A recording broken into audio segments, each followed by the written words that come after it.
Hello everyone. তো সকালে উঠে আমার চিংড়ির দো পেঁয়াজি করার কথা, বাট ওইখান থেকে আমি কিছু চিংড়ি নিয়ে ভাবলাম যে একটু ফ্রাইড রাইস বানিয়ে ফেলি তাড়াতাড়ি করে। তো যেই ভাবা সেই কাজ আমি শুরু করে দিলাম।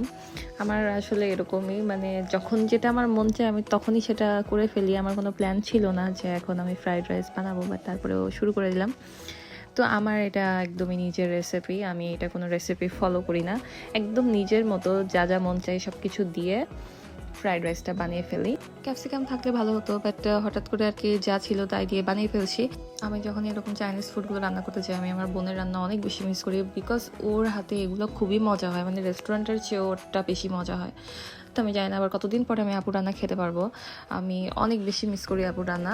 এই যে আমার ফ্রাইড রাইস রেডি, এখন আমি চিকেন ফ্রাই বানাবো, মানে ক্রিস্পি চিকেন। আমি এর আগে কখনো ক্রিস্পি চিকেন বানাই নাই, আমি একদমই ইউটিউবের মতো করে ফলো করে বানিয়েছিলাম। অ্যান্ড আমারটা খুব এক যে পারফেক্ট হয়েছে তা না, বাট যেটা হয়েছে অনেক বেটার হয়েছে।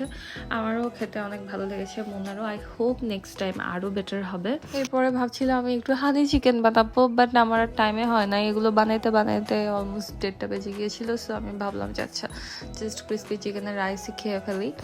তো এই যে আমার ক্রিস্পি চিকেন আনপ্রসেস। তো আমি যখনই রান্নাবান্না শেষ করি তখনই দেখবো যে আমার হাতের কোথাও না কোথাও কেটে গিয়েছে বা পুড়ে গিয়েছে, বাট আমি এটা প্রথমে বুঝতে পারি না, একদম শেষে আর কি বুঝতে পারি। আমি নিজেও জানি না যে কখন এটা হয়েছে। তো এই যে আমার রান্না রেডি, এখন আমি খাওয়ার জন্য প্রস্তুত। এখন আমি কোকও ঢেলে নিলাম। এই যে এইটা আমার খুব পছন্দের, এই ভ্যানিলা ফ্লেভার কোকটা। এখন তো বাংলাদেশের ন্যাশনাল ফুড হয়ে গিয়েছে কেক, আমি দেখলাম ফেসবুকে ঢুকলে জাস্ট কেক আর কেক। এনিওয়ে এই যে আমি এখন খাওয়াই দিচ্ছি একটা বড় বাবুকে। Okay bye, that's all for today.